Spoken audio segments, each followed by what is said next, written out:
ขอความนอบน้อมของข้าพเจ้าจงมีแด่พระรัตนตรัยขอความเจริญในธรรม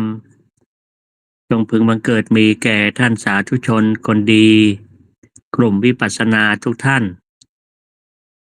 วันนี้อาตมาได้กลับมาพบกับท่านทั้งหลายตรงกับวันที่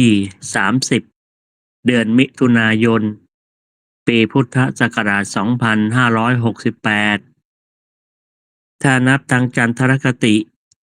ก็ตรงกับวันจันทร์ขึ้น4ค่ำเดือน8ปีมะเสงก็ใกล้จะเข้าถึงเทศกาลเข้าพรรษาแล้วก็ไม่ว่าจะเป็นวันไหนจะเป็นเทศกาลเข้าพรรษาหรือออกพรรษาก็ไม่มีความหมายกับท่านทั้งหลายเพราะว่าท่านปฏิบัติธรรมตลอดเวลาก็นับว่าเป็นความโชคดีของเหล่าท่านทั้งหลายที่เกิดมาแล้วเรายังได้พบหลักคำสอนขององค์สมเด็จพระสัมมาสัมพุทธเจ้าเพราะว่าองค์สมเด็จพระสัมมาสัมพุทธเจ้าท่านไม่ได้อุบัติขึ้นมาบ่อยๆนะคือบางช่วงโลกเราก็ไม่มีพุทธเจ้าอุบัติขึ้นมาแต่บางช่วงก็มี1พระองค์บางช่วงก็มี2บางช่วงก็มี3ช่วงนี้เรียกว่าภัทรกัปนี้เราโชคดีมีถึง5พระองค์ตอนนี้ตรัสรู้ไปแล้ว4ก็ยังเหลืออีก1องค์คือพระศรีอริยเมตไตรซึ่งเรามีความเชื่อว่าถ้าใครปฏิบัติดีปฏิบัติชอบถ้าเกิดทันในศาสนาของพระองค์เราจะได้บรรลุธรรมกันทุกคนนะเหตุที่เป็นเช่นนี้ก็เพราะว่าพระศรีอริยเมตไตรนั้นท่านเป็นพระพุทธเจ้าประเภทวิริยาธิกะสัมมาสัมพุทธเจ้าซึ่งท่านทั้งหลายก็ทราบดีแล้วว่าพระพุทธเจ้าจะมี2อย่างก็คือปัจเจกพุทธเจ้าแล้วก็สัมมาสัมพุทธเจ้าแต่สำหรับสัมมาสัมพุทธเจ้าก็จะมี2ประเภทก็จะมี3ประเภทคือปัญญาธิกะสัมมาสัมพุทธเจ้าอย่างสมณโคดมของเราที่เพิ่งปรินิพพานไปนี้เป็นแบบปัญญาธิกะสัมมาสัมพุทธเจ้าใช้เวลาในการมาเป็นบารมี20อสงไขยกับแสนมหากัปส่วนศรัทธาธิกะสัมมาสัมพุทธเจ้าก็ต้องใช้บารมีเพิ่มเป็น40ประสงค์ไขยกับแสนมหากัปสำหรับพระพุทธเจ้าแบบวิริยาธิกะสัมมาสัมพุทธเจ้าต้องใช้บำเพ็ญบารมีถึง80ประสงค์ไขยกับแสนมหากัปก็ทำให้สามารถที่จะพาสัตว์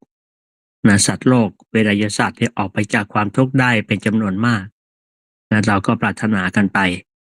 ถ้าใครเกิดทันมีบุญบารมีก็จะได้สำเร็จพ้นทุกข์กันไปวันนี้อาตมาจะได้พูดถึงเรื่องของความจริง2อย่างความจริงหรือเรียกว่าภาษาบาลีว่าสัจจะ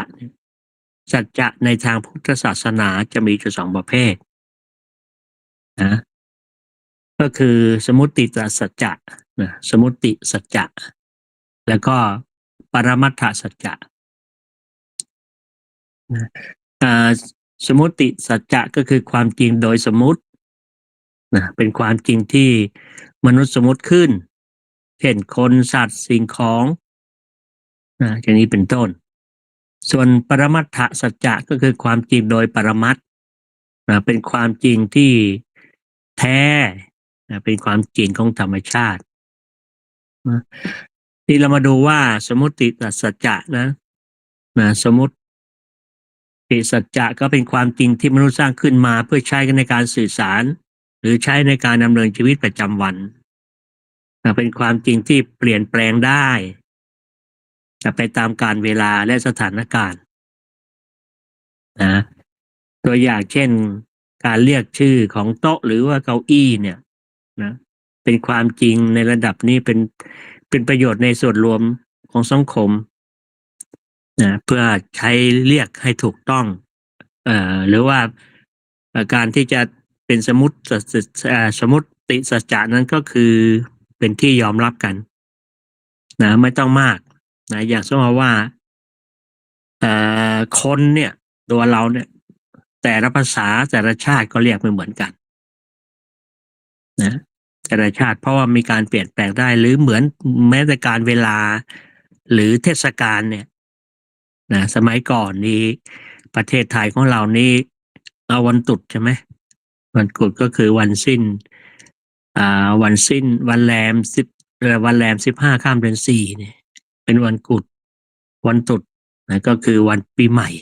คือวันส่งท้ายนะแล้วก็วันสงกรานต์ก็คือวันปีใหม่ต่อมาแล้วก็มาเปลี่ยนนะเปลี่ยนมาเป็นวันที่1เนี่ยเพราะนั้นสมมติสัจจะเนี่ยมันเปลี่ยนแปลงได้หรือคำว่าอ่าแม่เนี่ยแต่ละประเทศก็ยังเรียกไม่เหมือนกันนะยังเรียกไม่เหมือนกันยังภาษาไทยแล้วก็เรียกแม่ภาษาจีนภาษาอังกฤษก็เรียกแตกต่างกันไปแต่ว่าเป็นที่น่าสังเกตอย่างหนึ่งนะคำว่าแม่ในภาษาต่างๆเนี่ยมันจะต้องมีคล้ายๆเป็นอักษรมอม้านะอย่างของภาษากะเหรี่ยงก็โม่นะภาษาไทยก็แม่แล้วของภาษาอังกฤษก็มาเธอเนี่ยหรือมอมเนี่ยมันก็เป็นมอม้านะแต่ว่าสิ่งเหล่านี้มันสมมุติขึ้นมาแต่บางทีเราแยกคำว่าสมมุติแยกกับคำว่าปรมัตถ์ไม่ได้มันก็เลยเข้าไม่ถึงความจริงนะเข้าไม่ถึงความจริงของโลกของชีวิตนะว่าเราไปติดในสมมุติสัจจะหรือเหมือนกับภรรสามีเหมือนกับภรรยาเนี่ยนะอีกอย่างหนึ่งเราประกอบกับการยึดถือนะยึดมั่นนะหรือแม้แต่ตัวเราเนี่ยแม้แต่ตัวตนเนี่ย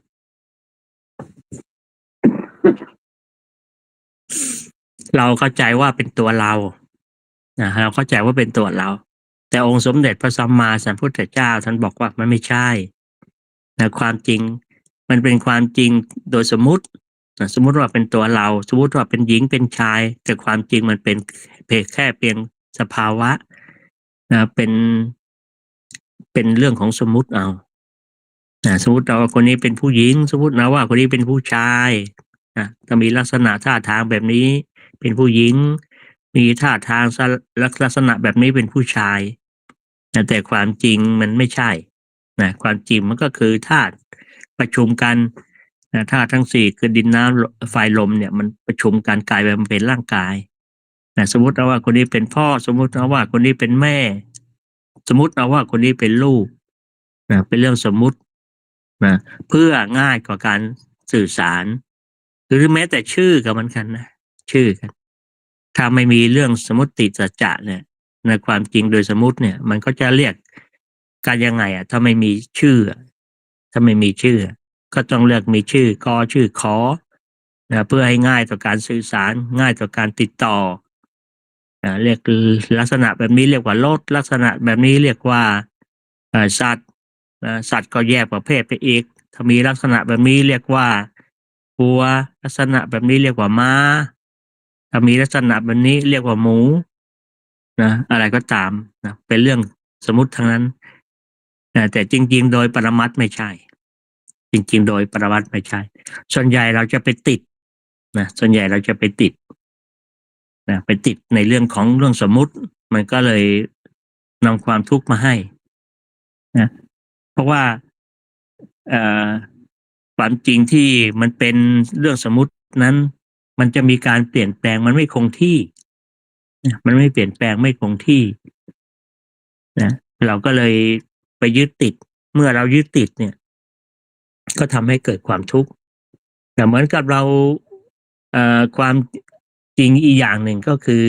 ความจริงโดยปรมัตถ์ความจริงโดยปรมัตถ์ก็เป็นสิ่งที่เกี่ยวกับธรรมชาติของจิตจิตเจสิกรูปนิพพานเนี่ยมันเป็น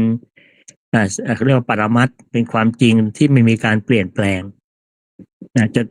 พวกเราจะต้องศึกษาในเรื่องของความจริงที่เป็นปรมัตถ์นี่ให้เยอะๆให้มากๆเราจะได้มีความเข้าใจมีความเข้าใจธรรมชาติมีความเข้าใจของโลก เมื่อเรามีความเข้าใจของสภาพต่างๆก็จะทำให้เรา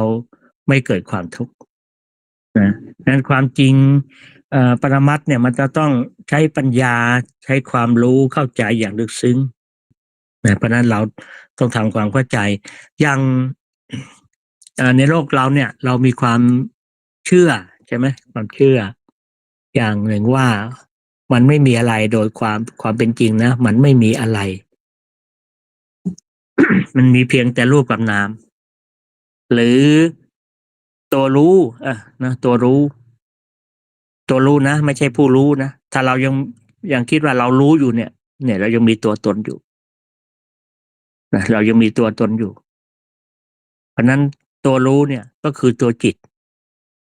เป็นตัวรู้นะส่วนจิตมันรู้อะไรมันรู้สิ่งที่ถูกรู้นะสิ่งที่ถูกรู้ก็คืออารมณ์นะเช่นถ้าเราเห็นอะไรนะตาเนี่ยเราเห็นอะไรอย่างหนึ่งเนี่ยไอ้ที่เราเรียกว่ารูปเนี่ยเพราะฉะนั้นรูปก็เป็นสิ่งที่เราถูกเห็นนะเป็นสิ่งที่เราถูกเห็นนะไม่ใช่ตัวไม่ใช่ตนยกว่าตัวอย่างว่าเรายกมือขึ้นมาเนี่ยเราเห็นเราเห็นมือของเราเนี่ยนั้นมือเราเนี่ยก็เป็นสิ่งที่ถูกเห็นเป็นสิ่งที่ถูกเห็นไอ้ตัวรู้ก็คือตัวจิตแต่จิตมันก็ต้องเกิดคู่กับเจตสิกจิตมันจะเกิดโดยลำพังไม่ได้นะมันต้องเกิดคู่กับเจตสิกนะจิตมันรู้แล้วก็เจตสิกมันจะปรุงแต่งนะมันจะปรุงแต่งนั้นในสิ่งที่เราเห็นเนี่ยมันก็เป็นสิ่งที่ถูกเห็นนะมันไม่ใช่ตัวไม่ใช่ตนหรอกนี่ก็คือปรมัตถ์เพราะนั้นปรมัตถ์มันก็จะมีแค่รูปกับนามนะตัวรู้ก็คือจิตสิ่งที่ถูกรู้ก็คืออารมณ์เนี่ยยกตัวอย่างอย่างเช่นตาใช่ไหมอายตนะภายในเนี่ยมันไปกระทบกับอายตนะภายนอกคือแสงสีนี่เรารวมแล้วเป็นรูปเนี่ยอย่าลืมว่ามันต้องมีแสงมีสีนะถ้าไม่มีแสงไม่มีสีนี่เรามองไม่เห็นนะบางคนถึงเวลามองเห็นนี่ตาตาพิการก็มองเห็นผิดนะมองเห็นผิดสีในเวลาคนที่จะไปขับรถคนที่จะเป็นโชเฟอร์ไปสอบใบขับขี่นี่เขาต้องเช็คตาก่อนถ้าตามองเห็นสีที่มันผิดเพี้ยนไปเนี่ยเขาก็ไม่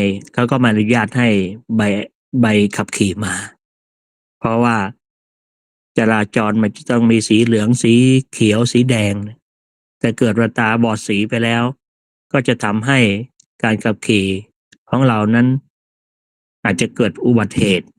นะเข้าใจผิดนะเห็นไฟเขียวเป็นสีอื่นหรือว่าเห็นไฟแดงเป็นสีอื่นนะก็จะทำให้เกิดอุบัติเหตุถึงกับชีวิตได้ดังนั้นเรื่องของความจริงเนี่ยบางทีความจริงมนุษย์เราบางทีพูดตรงๆเนี่ยบางทีเราก็ไม่ชอบนะบางทีตรงๆเราไม่ชอบซึ่งมันเป็นความจริงเราชอบคำนะที่ไม่เป็นความจริงกันส่วนใหญ่นะเช่นบางคนเนี่ยหน้าตาไม่ดีแล้วแต่ถ้าเราชมว่าหน้าตาดีหน้าตาสะสวยหน้าตาหล่อเหลาเนี่ยแต่ใจมันพองนะไปเจอใครบอกโอ้โหไม่เจอกันนานทำไมแก่จังเนี่ยโอ้คำแก่นี่เป็นคำหยาบเลยแหละนะเป็นคำไม่ควรที่จะมาพูดเลยแหละนะเกิดความขุ่นใจไม่พอใจจริงๆมันเป็นเช่นนั้นแต่เรายอมรับความจริงกันไม่ได้ไงเมื่อยอมรับความจริงกันไม่ได้มันก็เกิดความทุกข์เกิดความกังวลเราได้แก่จริงๆหรือแต่บางคนพูดถึงความจริงแล้วนะไม่ชอบหรือบางทีพูดความจริงแล้วเนี่ยมันก็ไปบั่นทอนจิตใจบั่นทอนจิตใจเช่นเวลาคนป่วยไปนอนโรงพยาบาลเนี่ยโอ้เรียกว่าป่วยหนักเราเข้าไปเยี่ยมเนี่ยเราเห็นหน้าเห็นตาแล้วเนี่ยมันจะไหวไหมเนี่ยแต่จะไปพูดความจริงโอ้โหแกเนี่ยหน้าตาอย่างนี้เนี่ยไม่เกิน7 วันนะตายเลยแล้วเนี่ยหน้าตาแบบเนี้ยไอ้คนไข้เผลอๆไม่ถึง7 วันอาจจะตายสักไม่ถึง3 วันก็จะตายเลยก็ได้เพราะฉะนั้นบางอย่างถึงแม้จะเป็นความจริงเดียวมันก็พูดไม่ได้พูดไม่ได้บางทีพูดแล้วเนี่ย มันเป็นการบั่นทอนบางทีก็ต้องใช้วิธีการเหมือนพูดโกหกอะแต่ถ้าไม่มีเจตนาก็ไม่เป็นไรเหมือนที่อาตมาเคยเล่าให้ฟังว่ามีภิกษุรูปหนึ่งนั่งอยู่ตรงใกล้ๆห้องน้ำขณะที่นั่งอยู่ตรงนั้นน่ะก็ปรากฏว่ามีมีขโมยมีโจรเนี่ยไปวิ่งราวกระชากสร้อยคอเข้ามามันก็เขาวิ่งเข้ามาหนีตำรวจเข้ามาในห้องน้ำตำรวจก็ ตามหาเมื่อพระเห็นว่าไอ้คนร้ายเนี่ยวิ่งเข้ามาในห้องน้ำเนี่ยท่านก็ลุกจากที่นั่งอีกที่หนึ่งมานั่งอีกที่หนึ่งแต่ก็อยู่ในบริเวณใกล้ๆแหละแต่พอคนร้ายเข้าไปในห้องน้ำเขาก็ลุกเปลี่ยนที่นั่งจากที่หนึ่งมาอยู่อีกที่หนึ่งปรากฏสักพักหนึ่งตำรวจก็วิ่งมาก็มาถามพระรูปนั้นว่าท่านที่นั่นท่านนั่งอยู่ตรงนี้ท่านเห็นคนที่มีลักษณะแบบนี้เข้ามาในนี้ไหมพระท่านก็เลยบอกว่าอาตมามานั่งตรงนี้นะไม่เห็นนะยังไม่เห็นมีใครมานอกจากพวกคุณน่ะที่เป็นตำรวจนะเข้ามานะตอนที่นั่งอาตมานั่งอยู่ตรงนี้ไม่เห็นมีนี่ตำรวจก็เข้าไปค้นนะก็ปรากฏว่าก็ไปเจอจับได้พอจับคนร้ายได้ก็ตำรวจก็กลับออกมาต่อว่าพระว่าทำไมท่านพูดมุสาท่านเป็นนักบวชท่านเป็นพระทำไมท่านมุสามุสายังไงก็ท่านบอกท่านนั่งตรงนี้แล้วนะไม่มีใครเอ่อวิ่งผ่านมาเนี่ยท่านโกหกนะก็ถามว่าตอนที่คนร้ายวิ่งเข้ามาเนี่ยเห็นไหมบอกเห็นคนเนี้ยน่ะเห็นอะไรท่านบอกว่าไม่เห็นท่านมุสานี่พระท่านก็บอกว่าโยมตอนที่คนร้ายวิ่งเข้ามาเนี่ยอาตมานั่งอยู่ตรงนู้นนั่งอยู่ที่ตรงนู้นพออาตมาเห็นว่าคนร้ายเข้ามาอาตมาก็ย้ายที่มานั่งอยู่ตรงนี้ก็โยมถามว่าตอนที่ท่านนั่งอยู่เนี่ยท่านเห็นคนวิ่งมาผ่านมาไหมอาตมานั่งตรงนี้ก็ไม่เห็นมีใครผ่านมาแต่ถ้าอาตมานั่งตรงโน้นอาตมาเห็นดิคล้ายๆว่าพระก็ไม่อยากจะพูดความจริงท่านก็เลยเลี่ยงคล้ายๆว่าเลี่ยงบาลีเลี่ยงบาลีคือไม่อยากจะให้ใครมาเดือดร้อนอันนี้ถามว่าผิดไหมนะท่านก็พูดถูกนะท่านก็พูดถูกท่านนั่งอยู่ตรงโน้นท่านเห็นคนร้ายวิ่งเข้ามาแต่พอย้ายที่มานั่งตรงนี้ไม่เห็นท่านก็พูดถูกเพราะท่านไม่อยากจะเป็นคล้ายๆเป็นพยานเป็นอะไรทำให้คนร้ายเดือดร้อนเพราะว่ามันไม่เกี่ยวกับท่านเนี่ยอย่างนี้เราก็คล้ายๆว่าอาจจะเลี่ยงการพูดโกหกหรือบางทีที่เราบอกว่าเราไปเยี่ยมคนป่วยในโรงพยาบาลนะโรงพยาบาลคนป่วยมันหน้าตาไม่ค่อยดีเลยอย่างเงี้ยไปถึงว่าอาจจะใกล้ตายแต่เราก็จะพูดความจริงไม่ได้นะก็ต้องปลอบใจโอ้หน้าตาสดชื่นสดใสแล้วเนี่ยอย่างนี้ไม่ช้าหรอกเดี๋ยวก็ได้ออกจากโรงพยาบาลนะบางคนก็มีกำลังใจนะเพราะกำลังใจของคนป่วยเนี่ยโยมสำคัญที่สุดอาตมาเคยเห็นมาคนข้างวัดนะวัดอาตมาอยู่วัดพรหมจริยวาสน่ะก็จะมีแม่ค้าคนหนึ่งเขาจะขายพวกเครื่องดื่มเป็นโอเลี้ยงเป็นกาแฟเย็นกาแฟอะไรต่างๆเนี่ยก็ผอมๆนะก็เจอกันมาตลอดนะเขามาขายของทุกวันวันหนึ่งเขาป่วย มันป่วยพอหมอไปตรวจก็ไปพบว่าเป็นมะเร็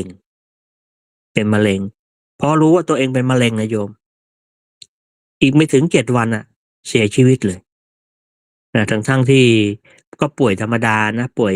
รู้สึกป่วยแต่ว่าพอทราบข่าวว่าตัวเองเป็นมะเร็งเนี่ยมันรับไม่ได้ไง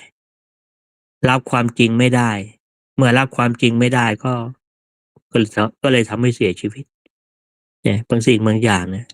นั้นการทำใจก็เป็นส่วนสำคัญโยมเห็นไหมบางคนบางท่านเป็น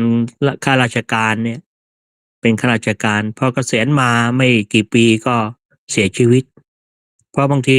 รับความจริงไม่ได้นะตอนที่เป็นรับราชการอาจจะมีตำแหน่งใหญ่โตเป็นอธิบดีเป็นปลัดกระทรวงนะเวลาถึง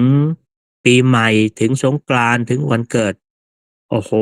สารพัดมีแต่ของขวัญมีแต่ของฝากเต็มโต๊ะ ที่ทำงานนะขนกลับบ้านไม่หวัดไม่ไหวคนนั้นก็ท่านคนนี้ก็มาหาซื้อของโปรดมาให้นะพาไปเลี้ยงทานอาหารนะคือคล้ายๆว่าพออยู่ตำแหน่งแล้วสิ่งลาภสักการะมันก็มีพอเกษียณไปแล้วเนี่ยถึงวันเกิด แรกๆก็อาจจะมีคนมาบ้างนะคนที่ใกล้ชิดซื้อของมาให้แต่ก็ไม่มากเหมือนตอนที่ยังมีตำแหน่งอยู่พอเวลาผ่านไปในปีสองปีก็ปรากฏว่าหงอยเหงาเศร้าซึมไปเลยรับกับสถานการณ์หรือสถานภาพของตัวเองไม่ได้ทำใจไม่ได้นะตอนที่ตัวเองมีตำแหน่งกับที่ไม่มีตำแหน่งเนี่ยมันก็เลยทำให้ชีวิตสั้นนะก็เยอะแยะโยมนะเพราะนั้นบางสิ่งบางอย่างนะความจริงของชีวิตเหมือนกับความตายนะโยมนะเป็นปรมัตถ์นะมันเป็นปรมัตถ์มันเป็นเรื่องจริงแต่บางทีเรารับนะเรารับไม่ได้สถานการณ์มันแน่นอนนะโยมนะเพราะเราอยู่ในสมมุติสัจจะมันมานานเนี่ยพอเราจะเจอในสภาวะที่เป็นความจริงโดยปรมัตถ์เนี่ยบางทีเรารับไม่ได้บางคนก็มีหลายคู่นะโยมนะบางทีสามีอยู่ด้วยกันสามีภรรยาอยู่ด้วยกันมานานเนี่ยรักใคร่กลมเกลียวกันดีพ่อมึงแม่มันอยู่กันด้วยความสุขด้วยความเข้าใจกันไม่มีทะเลาะกันปรากฏว่าถ้าฝ่ายหนึ่งฝ่ายใดตายจากไปเนี่ยบางทีไม่ถึง7 วันนะโยมนะที่เคยเห็นมาในหลายคู่แล้วบางทีก็อาจจะแค่หัวเดือนปลายเดือนบางทีก็ไม่ถึง7 วันนะบางทีสามีหรือภรรยาตายเช้าบางทีสามีถ้าภรรยาตายเช้าบางทีเย็นสามีตายก็มีนะตายตามกันไปอาจจะด้วยอะไรก็ตามแต่จะเห็นว่าบางทีความจริงเนี่ยนะความจริงโดยปรมัตถ์เนี่ยบางทีเรารับสถานการณ์ไม่ได้แต่โยมจะได้ยินคำหนึ่งนะที่องค์สมเด็จพระสัมมาสัมพุทธเจ้าถ้าจะสอนให้เราพิจารณาทุกวันนะเป็นอภินหาปัจจเวกให้เราพิจารณาเรื่องของความแก่ความเจ็บความตายเนี่ยวันหนึ่งเราจะต้องเจอวันหนึ่งเราจะต้องเจอโดยเฉพาะความตายที่มันจะเกิดขึ้นก็ทำให้เราพลาดจากสิ่งมันเป็นที่รักไม่ใช่เฉพาะคนนะโยมนะแม้สัตว์เลี้ยงของเราเนี่ยบางคนเราเลี้ยงสัตว์เอาไว้เลี้ยงแมวเลี้ยงสุนัขเลี้ยงหมาไว้เนี่ยพอหมาตายแมวตายเนี่ยโหร้องไห้ข้ามควรคิดถึงเป็นต้องใช้เวลาเป็นปีๆกว่าจะคลายความเศร้าโศกเสียใจได้เนี่ยเพราะนั้นสิ่งเหล่านี้เราไปยึดติดเราไปยึดติดแต่ก็เข้าใจเนาะเข้าใจถ้าเราไม่ทำใจเข้าไว้เนี่ยไม่รับสถานการณ์แบบนี้มันก็ต้องเกิดความทุกข์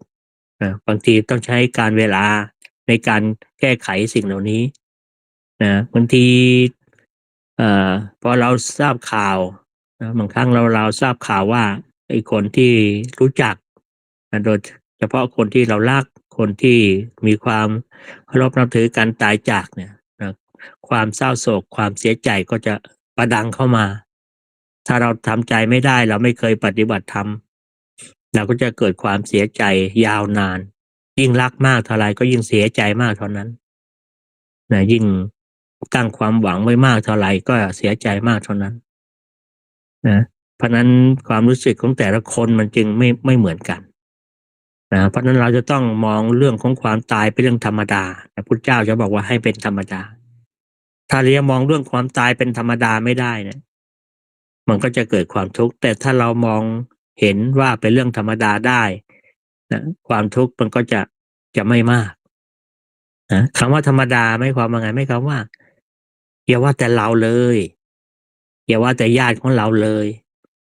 คนอื่นเขาก็เหมือนเราจะต้องมีการพลาด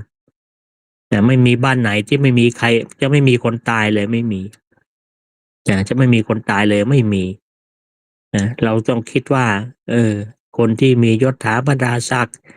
คนที่มีความเก่งความสามารถวันหนึ่งก็จะต้องตายแล้วเราเป็นใคร ที่เราจะไม่พบไม่เจอสิ่งเหล่านี้แต่วันนี้เราไปงานคนอื่นคนวันอื่นคนอื่นก็อาจจะมางานเราถ้าเรามองเห็นความตายเป็นเรื่องธรรมดาได้เราก็จะไม่มีความทุกข์นะอย่าว่าแต่คนที่ร่ำรวยกว่าเราเลยหรือคนดีกว่าเราแม้แต่องค์สมเด็จพระสัมมาสัมพุทธเจ้าท่านยังอยู่ไม่ได้มันเป็นเรื่องธรรมดาเป็นเรื่องความจริงโดยปรมัตถ์นะนั้นเราจะทำอย่างไรล่ะถึงจะมองเห็นความตายเป็นธรรมดาบางทีต้องใช้ความคุ้นเคยนะโยมนะที่จะคุ้นเคยกับความจริงตรงนี้เนี่ยความต้องนึกถึงบ่อยๆไงองค์สมเด็จพระสัมมาสัมพุทธเจ้าท่านถามพระนนท์ว่าพระนนท์นึกถึงความตายวันละกี่ครั้งพระนนท์ก็บอกว่าข้าพุทธเจ้านึกถึงความตายบ่อยๆพระองค์ก็บอกว่าท่านยังประมาทอยู่สำหรับเราตถาคตเนี่ยนึกถึงความตายทุกลมหายใจเมื่อเรานึกถึงความตายอยู่เรื่อยๆอยู่บ่อยๆมันก็จะเกิดความคุ้นเคยคุ้นชินกับเรื่องของความตายเมื่อเราประสบนะกับคนรักเราที่ตายจากเราไปคนรู้จักนะคนใกล้ชิดหรือคนที่มีบุญคุณต่อเราเป็นพ่อเป็นแม่เวลาตายจากเราก็จะได้ทำใจได้บางคนที่ญาติเสียญาติตายแล้วไม่ร้องไห้เนี่ยไม่ใช่ว่าเขาไม่เสียใจแต่เขาทำใจได้แต่บางคนทำใจไม่ได้ก็จะฟูมฟายร้องไห้นะก็จะทำให้เกิดความทุกข์มากมายนั้นความจริงเนี่ยเราต้องยอมรับว่าเราเกิดมาแล้วเนี่ยเราจะต้องแก่เราจะต้องเจ็บนะเราจะต้องตายนะเราจะต้องพลัดพรากจากสิ่งอันเป็นที่รักนะบางทีสิ่งที่เราปรารถนามันก็ไม่สมปรารถนาเรานะสิ่งเหล่านี้องค์สมเด็จพระสัมมาสัมพุทธเจ้าจึงสอนอยู่บ่อยๆให้เราพิจารณาทุกวันนะเรามีความแก่เป็นธรรมดาไม่ล่วงพ้นความแก่ไปได้เรามีความเจ็บไข้เป็นธรรมดาไม่สามารถที่จะล่วงพ้นจากความเจ็บไข้เป็นได้นะเรามีความตายเป็นธรรมดาไม่สามารถที่จะพ้นจากความตายไปได้นะเราจะต้องพลัดพรากจากสิ่งอันเป็นที่รักนะของชอบใจนะของพอใจบุคคลที่เราพอใจไม่ต้องมากบางทีของหายเนี่ยเราก็เสียใจเพราะสิ่งนั้นเป็นที่รักแต่บางคนก็เสียใจมากบางคนก็เสียใจน้อยไอ้คนที่จะเสียใจมากหรือเสียใจน้อยอยู่ที่เรามีความรู้สึกอย่างไรต่อสิ่งนั้นเช่นของบางอย่างเรารักมากเราหวงแหนมากมันมีประวัติมันมีความรู้สึกทางมันมีคุณค่าทางจิตใจเพราะสิ่งเหล่านั้นมันหายไปแล้วสิ่งเหล่านั้นมันหายไปแล้วก็จะทำให้เราเกิดความเสียใจอย่างมากแต่ถ้าสิ่งใดเราไม่ได้ไปรักมันมากเท่าไรนะมันก็เราไม่ได้ไปยึดมากเท่าไรนะพอมันหายหรือว่ามันมีอันเป็นไปเราก็มีความเสียใจแต่ว่าเป็นความเสียใจที่ไม่มาก ทำไมบางคนที่ตายจากเราไปเนี่ยบางคนโอ้เราเสียใจเราคิดนะคิดถึงเป็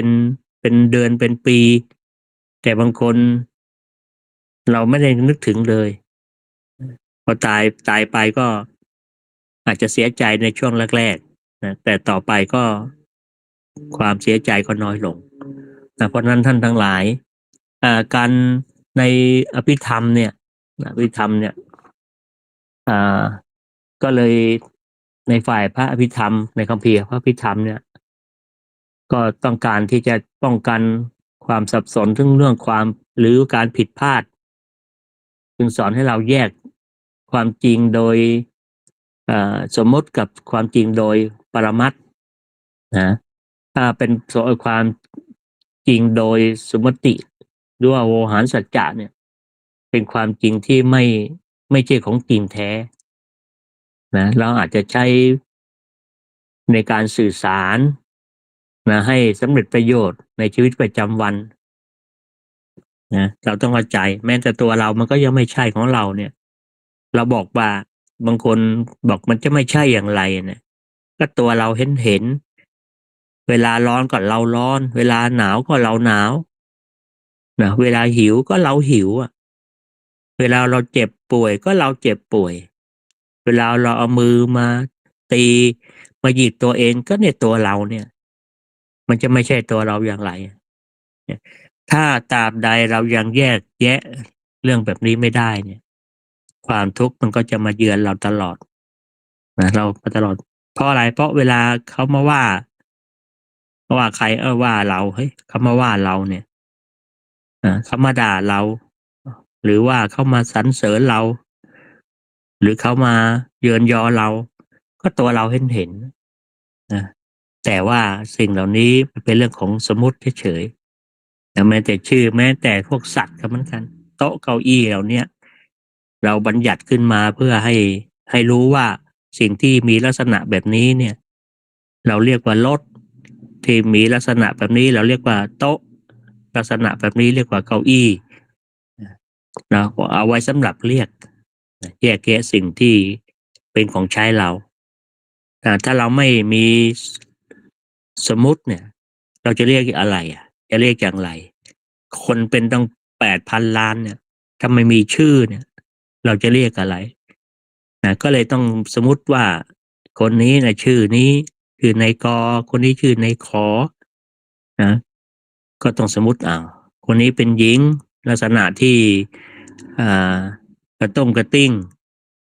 อ่อนหวานอ่อนโยนนะอย่างนี้เรียกว่าผู้หญิงลักษณะผู้ชายก็ต้องแข็งแรงมีหนวดบึกบึนอย่างนี้ลักษณะนี้ก็เป็นผู้ชายนี่คือเรื่องของสมมุติแต่ความจริงมันไม่ใช่ก็เป็นเพียงแค่ดินน้ำไฟลมมาผสมกันเป็นสังขารเป็นร่างกายเป็นสังขารเป็นร่างกายความจริงมันไม่ใช่แต่ว่าความจริงโดยปรมัตถ์เนี่ยมันเป็นความจริงสูงสุดเป็นความจริงแท้นะเป็นความจริงที่จะไม่มีการเปลี่ยนแปลงจะไม่มีการเปลี่ยนแปลงก็คือถ้าเราเข้าใจในตรงนี้แล้วเนี่ยเราสามารถแยกแยะได้ว่าอันนี้จริงโดยปรมัตถ์อันนี้จริงโดยสมมุติมันก็จะเป็นประโยชน์ต่อเรานะความจริงโดยปรมัตถ์มันก็มีแค่4 อย่างนะจิตเจสิกรูปนิพพานแต่จริงโดยปรมัตถ์ปรมัตถธรรมเนี่ยเราต้องทำความเข้าใจตรงนี้ให้เยอะถ้าเราสามารถเข้าใจในเรื่องของความจริงโดยปรมัตถ์ได้เนี่ยไอ้ความจริงโดยสมมุติเดี๋ยวมันจะละได้เองมันจะละได้เองมีความเข้าใจความจริงโดยปรมัตถ์เนี่ยเดี๋ยวไอ้ความจริงโดยสมมุติมันจะละได้ถ้างั้นเวลาญาติโยมทั้งหลายเวลาโยมอ่านประวัติครูบาอาจารย์ที่ไปบำเพ็ญเพียรบารมีบำเพ็ญเพียรเพื่อที่จะให้พ้นทุกข์เนี่ยเข้าไปในป่าในเขาไปอยู่ในถ้ำเวลาเขาเจ็บป่วยนะเพราะว่าสมัยก่อนมันก็ครูบาอาจารย์เขาจะนิยมเข้าถ้ำเนี่ยมันก็มีโรคเรียกว่าไข้ป่านะไข้มาลาเรียเนี่ยบางทีเป็นแล้วเนี่ยนะถ้าไม่มียาก็บางทีก็มรณภาพหรือว่าเจ็บป่วยจนถึงขั้นต้องออกมารักษาตัวก็เยอะหรือบางคนเกิดความเจ็บป่วยขึ้นมาเขาก็สามารถที่จะแยกเวทนาออกจากสังกับตัวตนได้แยกโรคแยกนานได้ก็จะทำให้บรรเทาความเจ็บป่วยตรงนั้นถ้าเรายังแยกรูปแยกนามไม่ได้ตัวตนนี้ก็จะเกิดความทุกข์ดังนั้นขอให้ท่านทั้งหลายได้ศึกษาในปรมัตถ์ความจริงโดยปรมัตถ์เนี่ยความจริงโดยที่ไม่มีการเปลี่ยนแปลงให้เยอะก็คือการนั่งสมาธินี่แหละการนั่งสมาธิแล้วมันจะสามารถทำลายความเป็นตัวเป็นตนได้เมื่อความเป็นตัวเป็นตนไม่มีเราสามารถแยกแยะได้เนี่ยอย่างถ้าเราสามารถแยกแยะได้ละได้สักกายทิฏฐิเนี่ยก็จะทำให้เรานี่ได้บรรลุธรรมถึงขั้นเป็นโสดาบันเลยนะสามารถจะรู้ความจริงวันก่อนจะมาฟังคนเข้ามาถามอาจารย์เบียร์ว่า โลกหน้ามันมีจริงไหมชาติหน้ามันมีจริงหรือเปล่าอาจารย์เบียร์ท่านตอบก็มีเหตุผลนะก็มีเหตุผลเขาบอกว่าเรามีอะไรมารับรองล่ะว่าชาติหน้ามันมีแล้วเราจะรู้ได้อย่างไรอาจารย์เบียร์บอกว่าได้ถ้าจะพิสูจน์นะแต่ต้องทำตามขั้นตอนของเขานะถ้าสามารถทำตามขั้นตอนของเขาได้ในสำเร็จเนี่ยก็จะรู้ว่าชาติหน้ามีจริงนะเขาถามว่าต้องทำอย่างไรล่ะท่านก็บอกว่าท่านจะต้องมาปฏิบัติคือมาปฏิบัติธรรมเนี่ยให้ละนะให้ละถึงแม้จะเป็นการชั่วคราวก็ตามละก็คือละนิวรณ์นั่นแหละเมื่อละนิวรณ์ได้จิตมันเป็นสมาธิเนี่ยมันจะเข้าใจชีวิตที่ถ่องแท้ละสักกายะละละเรื่องของกามฉันทะละของความพยาบาทละในความถีนมิทะละในความวิจิกิจฉาความลังเลสงสัยในพระรัตนตรัยในหลักคำสอนในการปฏิบัติของตัวเองแล้วก็ละของความฟุ้งซ่านได้ก็คือเรียกว่านิวรณ์ทั้งห้าถ้าเราสามารถปฏิบัติได้จนถึงละนิวรณ์ทั้งห้าได้เนี่ยเราก็จิตก็เป็นสมาธิมันก็จะรู้ความจริงนะถ้าเราทำได้เราก็จะรู้ว่าชาติหน้ามันมีจริงนะตามที่หลักคำสอนเพราะฉะนั้นพิสูจน์ได้นะพิสูจน์ได้เพราะว่าหลักคำสอนของพระพุทธศาสนาเนี่ยไม่ได้เน้นเรื่องของการเรียนรู้เป็นเรื่องปริยัติเท่าไหร่นะแต่ว่าจะมีการเรียนรู้ในเรื่องของการปฏิบัตินะอยากจะรู้ว่าชาติหน้ามีจริงหรือไม่อยากจะรู้ว่านรกสวรรค์มีหรือไม่เนี่ยถ้าเราปฏิบัติแล้วมันจะเข้าใจนะไม่ใช่ว่าไม่ใช่ต้องเห็นหรอกมันจะเข้าใจว่ามีหรือไม่มีนะดังนั้นกว่าเราจะถึงความจริงตรงนั้นได้เนี่ยนะเราก็จะไปทำลายไอ้สมมุติสัจจะได้เนี่ยมันก็ต้องผ่านการความจริงโดยปรมัตถ์ก็คือการปฏิบัติมันจะเข้าใจนะมันจะเข้าใจ เหมือนในครั้งพุทธกาลเนี่ยนะก็มีวังคีสะใช่ไหมวังคีสะเนี่ยมีความรู้ความชำนาญเกี่ยวกับเรื่องการจะทำนายว่าคนตายคนเนี้ยตายแล้วไปเกิดอยู่ที่ไหนนะก็คือเอากะโหลกมาให้เคาะมีความเชี่ยวชาญมีความชำนาญเคาะกะโหลกแล้วก็จะรู้เลยว่าคนคนนี้ตายแล้วอยู่นรกอยู่เป็นเปรตเป็นอะไรก็สามารถทำลายได้ถูกต้องวันหนึ่งก็ไปเคาะกะโหลกของพระขีณาสพก็คือผู้ที่ปรินิพพานเป็นพระอรหันต์เนี่ยปรากฏว่าไม่รู้ว่าคนนี้ไปเกิดเป็นอะไรไม่สามารถที่จะตอบได้ก็เลยมาถามพระพุทธเจ้าพระเจ้าบอกว่าถ้าอยากจะรู้นะมาเรียนกรรมฐานไอการเข้าไปเรียนกรรมฐานน่ะไม่ได้ว่าจะไปหวังนิพพานหวังพ้นทุกข์หรอกแต่ไปเรียนเพื่ออยากจะรู้ว่าไอเรียกว่าขีณาสพหรือพระอรหันต์เนี่ยตายแล้วไปไหนพระเจ้าก็เลยให้กรรมฐานพอปฏิบัติเสร็จมันก็รู้ด้วยหลักธรรมที่ได้บรรลุว่าคนตายแล้วคนที่ไม่มีกิเลสแล้วตายแล้วจะไปอยู่ไหนนะพอได้บรรลุแล้วพระเจ้าก็ถามว่าท่านอยากจะรู้ยังว่าคนที่หมดกิเลสแล้วตายแล้วไปไหนบอกว่าไม่ได้สนใจแล้วเพราะเดี๋ยวนี้รู้แล้วเดี๋ยวนี้รู้แล้วว่าพระขีณาสพตายแล้วก็คือนิพพานไม่กลับมาเกิดใหม่ดังนั้นกะโหลกที่ตัวเองเคาะมีความรู้มาของพระขีณาสพย่อมแตกต่างกับบุคคลที่ยังไม่บรรลุธรรมนะนี่ก็เป็นความจริงที่รู้แล้วบางอย่างก็ไม่สนใจอย่างอื่นแล้วบรรลุธรรมแล้วก็ไม่สนใจแล้วเพราะนั้นท่านทั้งหลายเราจะต้องเข้าใจในเรื่องของความจริงโดยปรมัตถ์ให้มากๆถ้าเราปฏิบัติกรรมฐานแล้วเราจะรู้ความจริงโดยแถ่งแท้แล้วก็สามารถจะแยกรูปแยกนาม แต่สามารถที่จะละตัวตนได้สิ่งที่เราเห็น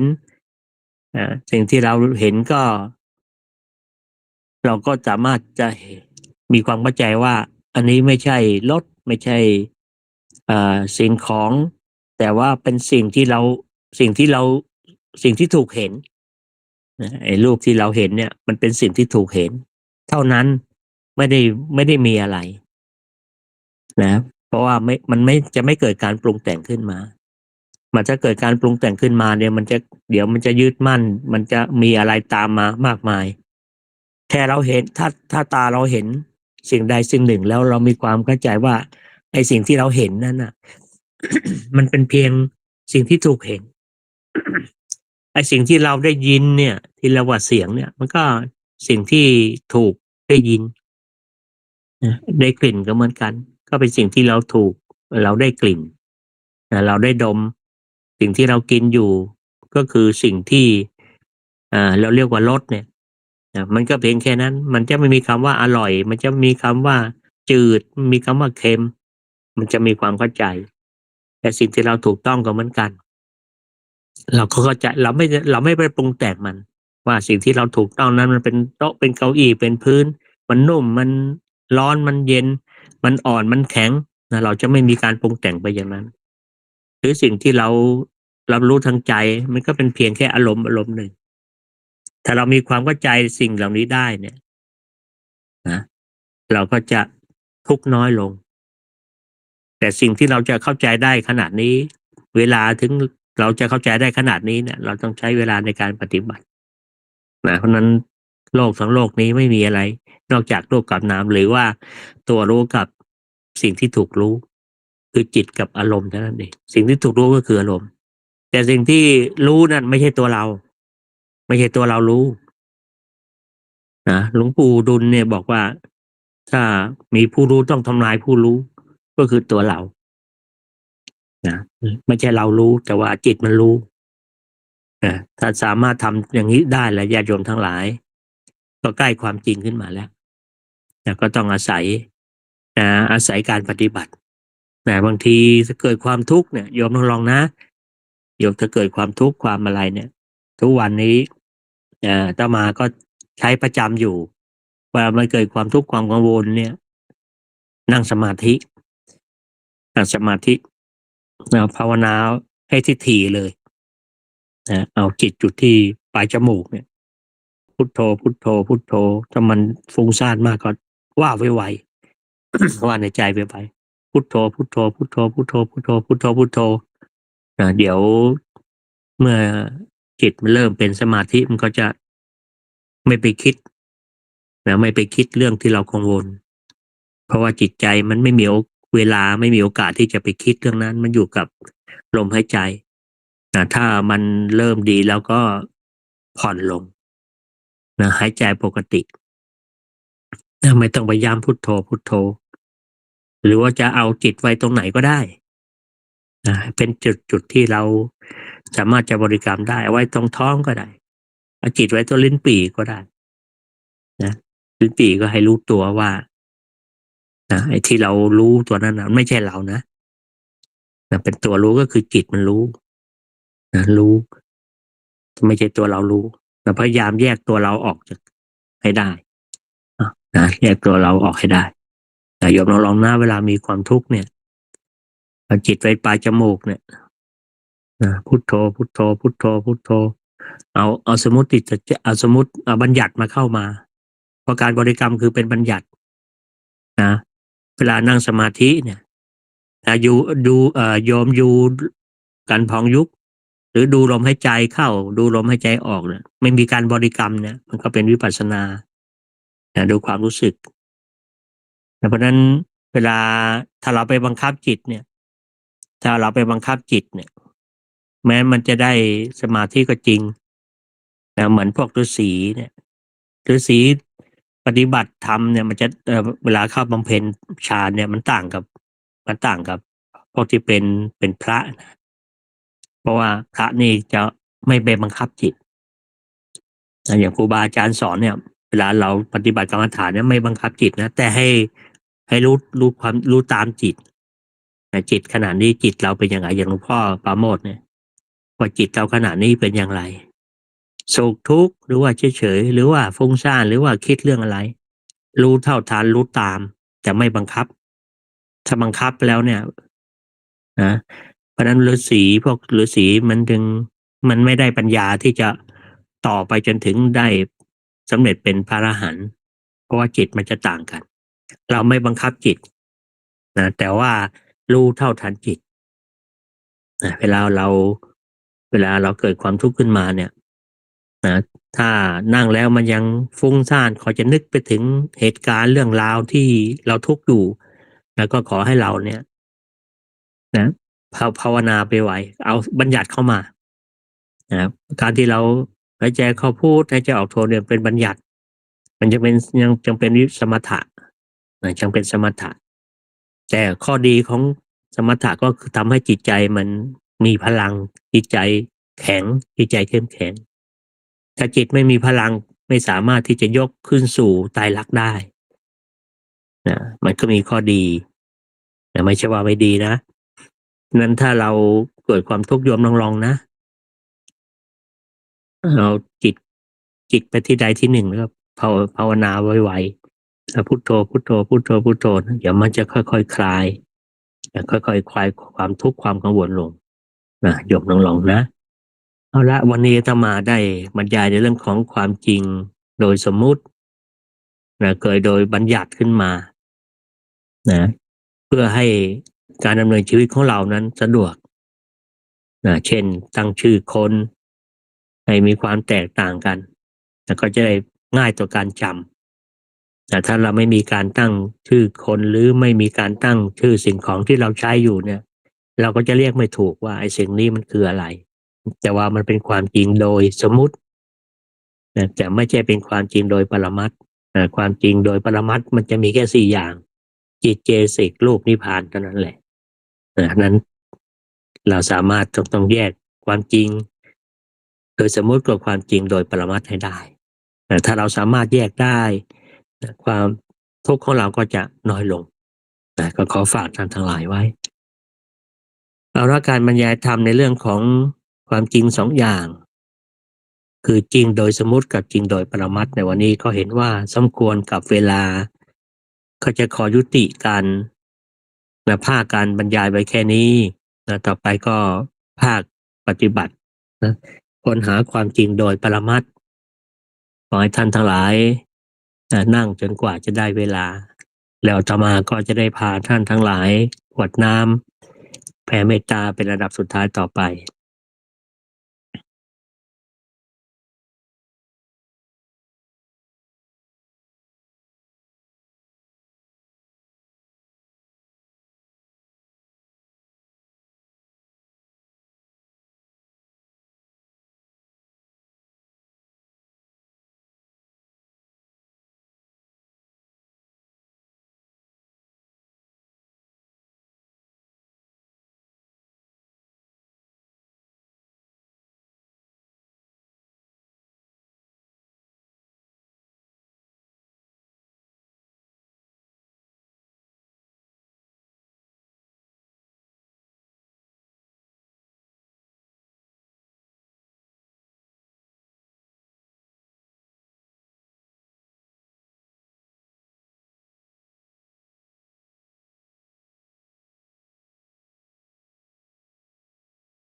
ตั้งสติให้ดี สูดลมหายใจลึกๆยาวๆย้ายจิตจากฐานที่โยมกำหนดมาอยู่ที่ลิ้นปี่อาหังสุขิโตโหมิ ขอให้ข้าพเจ้ามีความสุข อาหังนิทุโขโหมิ ขอให้ข้าพเจ้าปราศจากความทุกข์ อาหังอเวโรโหมิ ขอให้ข้าพเจ้าปราศจากเวร อาหังอภยาปโชโหมิ ขอให้ข้าพเจ้าปราศจากความพยาบาทและการเบียดเบียน อาหังอนีโคโหมิ ขอให้ข้าพเจ้าปราศจากความทุกข์กายทุกข์ใจ สุขีอัตตานังปาริหารามิ ขอให้ข้าพเจ้ามีแต่ความสุขกายสุขใจ รักษาตนให้พ้นจากทุกภัยทั้งสิ้นเถิด ย้ายจิตจากลิ้นปี่มาอยู่ที่หน้าผากจะแผ่คุณงามความดีความปรารถนาดีไปยังสรรพสัตว์ที่เป็นเพื่อนร่วมทุกข์เกิดแก่เจ็บตายกับเราในตะวันออกกลางตายไป60,000 กว่าแล้ว60,000 กว่าคนโยมลองคิดว่าถ้าเอาคน60,000 คนมากองรวมกันนี่จะมากมายขนาดไหนให้เกิดสันติภาพให้เกิดสันติสุขสัพเพสัตตาสัตว์ทั้งหลาย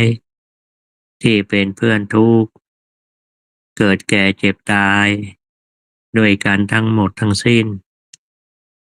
เวลาโหนตุจงเป็นสุขเป็นสุขเถิด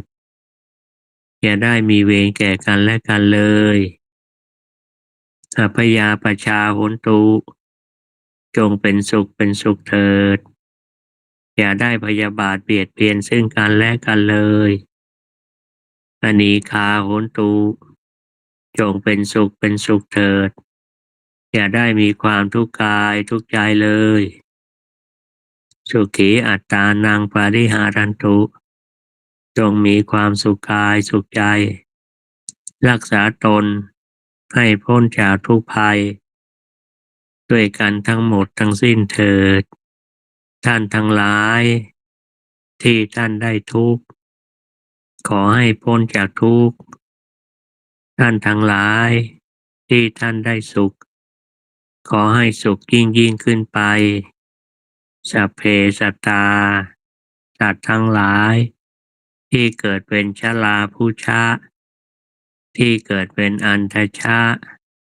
ที่เกิดเป็นสังเสทชะที่เกิดเป็นโอปปาติกะจงมารับเอากุศลผลบุญให้ทั่วทั่วทุกตัวสัตว์เทินอย่าจิตจากหน้าผากมาอยู่ที่มือขวาเอาความรู้สึกอยู่ที่มือขวายกมือขวาย้ายมือขวาออกไปสติกำกับการเคลื่อนย้ายของเราแล้วก็สติอยู่ที่มือซ้ายความรู้สึกอยู่ที่มือซ้ายยกมือซ้ายออกไปเอาสติอยู่ที่ตานะค่อยๆลืมตาเห็นอะไรนะสิ่งที่ถูกเห็นก็เห็นหนอเห็นหนอต่อไปเราจะได้กล่าวคำอุทิศอีกครั้งหนึ่ง